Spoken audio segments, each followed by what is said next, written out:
Hi guys, PK here, and welcome to a new series called After School Hours, where we discuss things after my streams about Fire Emblem Three Houses. I was about to say Fire Emblem Heroes, but I don't do that right now. Um, but yeah, me and Sam are going to discuss things about what happened in streams, some of my old pre-release theories that got confirmed or debunked or what have you. So yeah, say hi, Sam. Hi. All right, so we have some stuff to discuss. First off, let's go over our notes here. Let's start off with discussing Byleth's origins and age. Yeah, the intro alone hints at so much with Violet's possible origin and age. Mm-hmm. Like, there's that point where it's like Sothis and Violet merge into one. Yeah, judging by what Sothis says towards the beginning of the game, I don't exactly remember her exact words, but from the sounds of things, it's like they're sharing a body now. Either Yeah, that or they are the same person, maybe? yeah, that's the impression I'm getting. Like, first of all, they share the same birthday, Yeah, that's a thing too. and the whole so almost like the only explanation is if they have some deep connection, and no, I don't mean a kinship connection. Yeah, exactly. I mean, you can date Sothis later in the game if you really wanted to, apparently. Spoilers, I guess. The only thing that comes to mind is, I guess, mm, where Byleth is an avatar. Mm-hmm. No, I don't mean avatar as in player representative character. I mean avatar in the literal meaning of it. Uh-huh.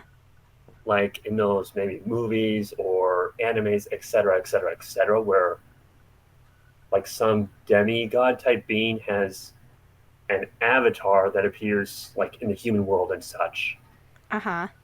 where I almost think Violet is Sothis' avatar. That's the only That thing that I'm getting. Like that's just an impression I'm getting right now when it comes to yeah, that does speculation. yeah, that does make sense. I mean, part of it is definitely there's the big hint with them seeming to merge, but there's also the thing with them sharing a birthday, which is eerie at best. Mm-hmm. Yeah, that's the only thing I can think of. Uh-huh. Which, if Byleth is essentially Sothis, and she is Sothis's his avatar, who is Sothis, and how old is Byleth technically? Yeah, that's the thing. Here's the thing though, it's okay, so under the assumption that Byleth is just like wholly human, like I don't know, it basically he or she looks like they're like around the same age as the other students. Has to be like probably under 20 years old because that's when Gerald left the Knights of Ceros and he had Byleth after he left the Knights. So, Yeah, and with how things are worded, I'm guessing Gerald just essentially adopted Byleth, and yeah. we have no idea who the mother is or who Violet's real parents are. So that's another thing. Almost like he just found Violet somewhere. Like out in an open field and Byleth lost their memories and then Gerald found them and then stuff happened. Stuff. Yeah. Yeah, that's the only thing I can think of at this moment with what we know. But the implication does seem to be Gerald didn't really marry and did not really have a child, but instead essentially adopted Violet. Mm-hmm. If Violet is not Solstice's avatar, the only other thing I can think of is he's a child of Nemesis, which has been speculated already before. There is like some connection, especially with them having the same crest, Right, yeah.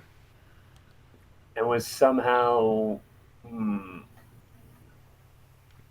I don't know, preserved until this time, which with Nemesis still being alive in a manner of speaking, that's not completely unplausible. Mm-hmm. I guess my main theories boil down to okay, Byleth is ancient, is either Sothis' avatar, uh, is Nemesis' son, which that would be really awesome and epic if that was the case, or is like Nemesis reborn, so to speak, Uh-huh. where like they and Nemesis are one and the same in a roundabout way. Uh-huh. Those are like my only theories right as of right now that I can come up with based on what we do know. Right. Do you got anything? Honestly, not at the moment. Other than the things I've discussed in previous videos, I don't really have anything new to bring to the table, honestly, because we still don't know that we don't really have that much new info about Byleth or Sothis or anything just as of yet. Yeah, no, we really don't. Like it's we're still going off of what we already knew from the screenshots and Famitsu articles, and then just Mm-hmm. like the little bit of gameplay that you've been able to play thus far. Right, yeah. All right, let's move on to our next point. The creator's original owner. Okay, there's a lot of things I want to discuss regarding that opening cutscene after you start a new game. The War of Heroes. Well, at least the very ending part of the War of Heroes where Ceros fucking stabs Nemesis to death. I have a feeling she made a very big mistake there. Like I just have a feeling she made a huge, big mistake. Like Mm-hmm. you seriously mucked up, girl. Big Yeah. time. Like that's the kind of mistake I think she made. Yeah, you think so? But yeah, I just think she made a really big mistake. But you said you had like other things you want to discuss about that. Yeah, so the one thing I noticed that was a big difference between the trailers and the actual opening cutscene is that the Sword of the Creator is covered in blood, and that never really showed up in the trailers, which I say was a good thing, because if they showed the opening cutscene as it was in the trailers, we would probably see Seiros in a whole different light and be making very different theories about her than what we did before, you know? Yeah, the only thing is, like, can they really exactly remove the blood, so to speak, from a cutscene like that? Like, it's almost like there are two possible cutscenes that exist, both very similar, just with a slight difference, Mm-hmm. aka the blood splatters. Uh-huh. Like, I don't know if you can really have the cutscene and straight out remove the blood splatters. Like, maybe change the color, yes, but I don't know. Hmm. Like, I almost wonder if you have like two versions of the same cutscene. The one that we saw in the trailers with no blood, and then the one that we saw in the intro with blood splatters. That is possible. Like, maybe the one without could be like a retelling of history, you know, and then the one we saw in the opening cutscene is what actually happened. I wouldn't be surprised if that were the case. Yeah, exactly. Especially with history is told by the victors, Exactly. Exactly. which means it's from their perspective, how they view it, and it's not going to be necessarily 100% accurate. Mm-hmm. Like think of the scholars and priests recording the Viking raids. They do not portray them or record them in the most positive light. They viewed them as like wolves, demons, etc. Mm-hmm. I think the same is true in this case, which will be very Yeah. interesting to explore. Right, yeah.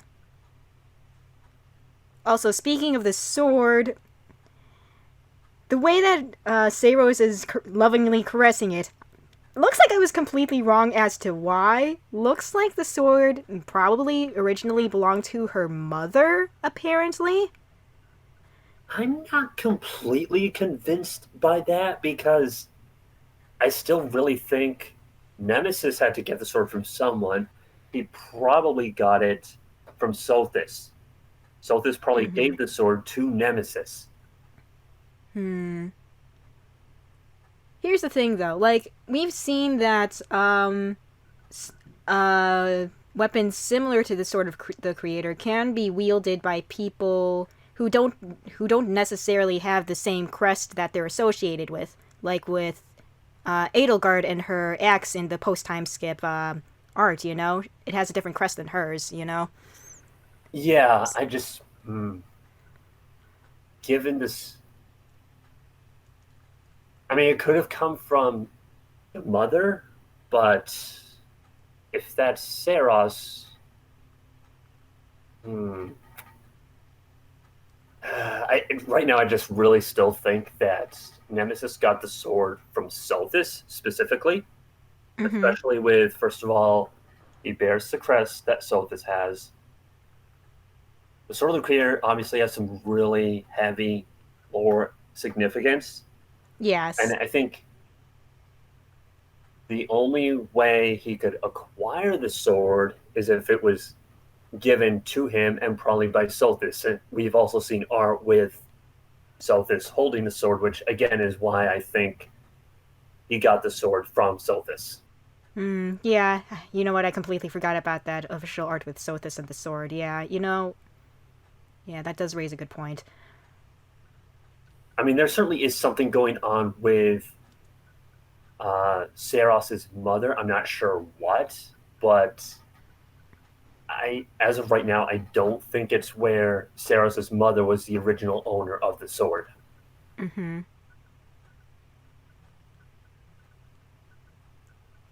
Especially since the sword that Saros and like her lineage seem to be associated with is the wavy, curvy, pointy sword. Yeah, that's true. And versus like with the name the Sword of the Creator, I just really think it had to come from someone like Sothis. Yeah, you know what? That just reminded me of something. Sothis also has, like, the nickname The Beginning, so yeah, it's very, very possible that the sword is associated with her. She might have even created the sword herself. However, that does beg the question, all the legendary weapons that we know of so far, like the relic weapons, Mm-hmm. which if I end up calling them holy weapons, well, you're talking to someone who's played FE4, so excuse me. But anyway, they all have a dragon bone like aesthetic, Uh-huh, yeah. which I find very curious. And I just wonder if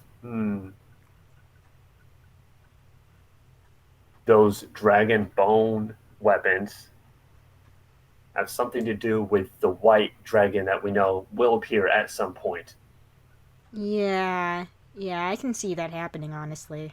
I'm not sure in what way, but yeah, there's something going on there, I really think. Mm-hmm. Was there anything else you wanted us to cover on that? Not on this topic, no. I think we can move on to the next point, which is the possible big plot twist of the game. So, with Gerald having like a lot of suspicions about the church and Rhea herself, it's pretty obvious that the church being evil is not the big plot twist of the game. It's whatever it is, it's going to be bigger than the evil church ruining everything for everyone. Oh yeah, and right now I don't particularly care for Rhea. I like her Mm-hmm. design, but I don't care for how she interacts with people thus far. And but that is mainly because I'm the kind of person that does not like to be dragged in or coerced into doing things that I don't really can't want to do. And that's just literally what has happened with Violet and Gerald. They were minding Mm-hmm. their own business, and they just got dragged in and forced into doing something they don't really want to do. So it's more a personal issue versus something wrong with her specifically. Right, yeah. I getcha. I will say, though, right now, I don't think she's evil specifically, but there is something going on with her where how old is she? She knows something of Violet's significance, like lines of like from a different time era or something. Like, how old are you, girl? Yeah, if you remember from my stream, I was like, wait a minute. Gerald's been gone for 20 years. How old is Rhea? She looks so freaking young. Like, what? Yeah, like I would say 20s, 30s, maybe early 40s, Yeah, maybe. I was thinking 40s, but if she somehow is like part dragon, that throws everything out the window. Actually, I think she might be. Okay, how to put this? Okay, we know like from some of the Famitsu articles, it was stated Rhea has dangerous blood. Oh yeah, from like one of the commercials or whatever. Yeah. Yeah, which I think it was Seta who said that, which makes Right. me think that she is that white dragon. Mhm. Now, I don't know what part Solthis has in this, but I think maybe Rhea is the white dragon that we see on the tapestry. And possibly at the point when you see her falling in that one cutscene, maybe Mhm. that's when she essentially assumes her true form, maybe. Maybe. Possibly triggered by maybe enough of the crests or relic weapons being collected and gathered. Hmm. I'm trying to think because personally I don't think she's the white dragon herself. I do believe she is related to it at least, maybe an ancestor, I mean a descendant of the white dragon or something like that. A very long lived descendant, probably. Yeah.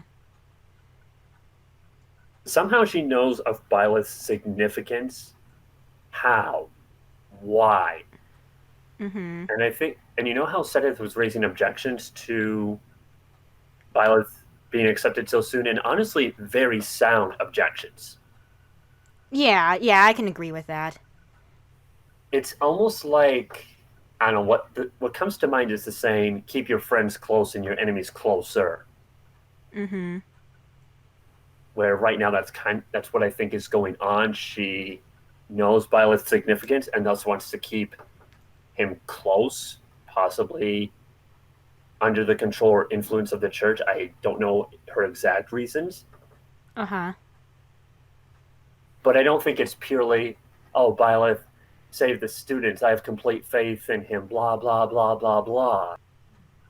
Mhm. I think it boils down to she knows his significance and wants to keep him close. Yeah. But yeah, I agree. The church is not the big plot twist. It's definitely a key focus of the story, but there is definitely going to be something bigger going on than the church being corrupt or evil to some extent. Mhm. Yeah. I will say there will probably be, in addition to the church being corrupt to some extent, an evil cult like the Lopto sect from FE4, the Grimleal in Awakening, etc., etc., etc. Yeah, yeah, I can see that happening. Were there other points you wanted to discuss on that? No, I think I'm good. I think that's all the major points that I wanted to cover. Except I have one more. I just realized this right now. Debunked theories. Number one, Zeros and Nemesis are not fucking, unfortunately. Unfortunately. I'm just saying, like, it would have been interesting if Byleth was their son slash daughter. It would have been an interesting plot point, but I guess that's not it, considering that Saros freaking stabbed Nemesis to death. Maybe they had kinky hate sex before. I don't know, but it doesn't seem very likely. Yeah, I think Saros made a huge mistake there. Like, I'm not. Now, I mean, okay, maybe Nemesis was truly in the wrong in that, but there's just something about it. Like, I think she made a very grave error Mm-hmm. where it's almost like I don't know. It was more than just maybe her believing she was avenging someone or something. Mm-hmm. I'm not sure exactly what to pinpoint it on, but given how Nemesis was still addressing her with respect, where he said, Lady Saros, Hmm. I don't think was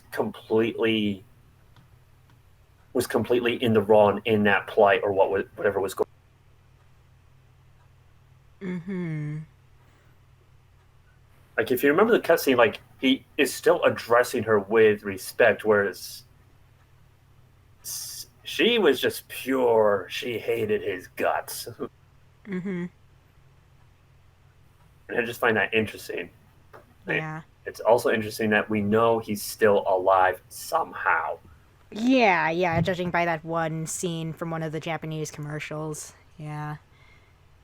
Yeah, so like why and how? The only thing I can think of is the Krusty Bears, Probably. which he probably got from Sothis. Yeah, definitely. Okay, one thing I want to go back to concerning Saros and Nemesis. As Saros was stabbing Nemesis, she said something about something along the lines of, "Do you remember the Red Canyon?" Yeah, and then it's a location that I think there's like a paralog or something fairly early on in the game that takes you there. There we go. That's the point I wanted to discuss. Isn't that the It's a pair. isn't that the It's a. one with Sothis? It is. It is. I think it was specifically how Sothis wanted to go there to look into some memories she had or trying to remember things. I think. I want to say that Sothis had something to do with something that happened in the Red Canyon that Saros was mad at Nemesis about. I don't know what exactly it was, but there is a lot of significance there. Yeah, definitely. And okay, Nemesis might be just like, your conqueror villain, like, say, Walhart. Although I still wonder why we were fighting him, but that's another story. So he might just still be another conqueror type, but I don't know. I just right now still think Saros made a very grave error. Mm-hmm. Like, mm, she's acting like someone that's acting purely out of emotion and hatred versus, okay, wrong has been done. We must justify the wrong kind of thing. Yeah, yeah, I can agree with that. Yeah, I'm not sure exactly all that happened prior to that battle, but yeah, Mm-hmm. something's up. Yeah, definitely. All right, I think that's all that I wanted to discuss. Was there anything you wanted to kind of go over real quick before we end off? No, I think that pretty much covers it. I mean, I, I think we'll have to proceed further through the game before we can get any more speculation because right now it just boils down to things that we've already been over from combination of the Mitsu articles, screenshots, and a little bit of gameplay that you have gotten to proceed through. Yep. All right. So, thank you guys all so much for watching. This will be up before I stream today, which is Monday. And then this will be kind of like a weekly series, I'm hoping. Me and Sam are just going to get together after each streaming session for the week to discuss more things that happen in the game. And this should go without saying, but please no spoilers in the comments. I barely got into the game. I'm barely through Chapter 1, so please, no spoilers. Anyway, thank you for joining me, Sam. Thank you for having me. It's always fun to be on your channel. Anyway, we'll see you all next time, which is going to be in a couple of hours in relation to when I'm recording this. Anyway, thank you all so much for watching, and goodbye. Bye.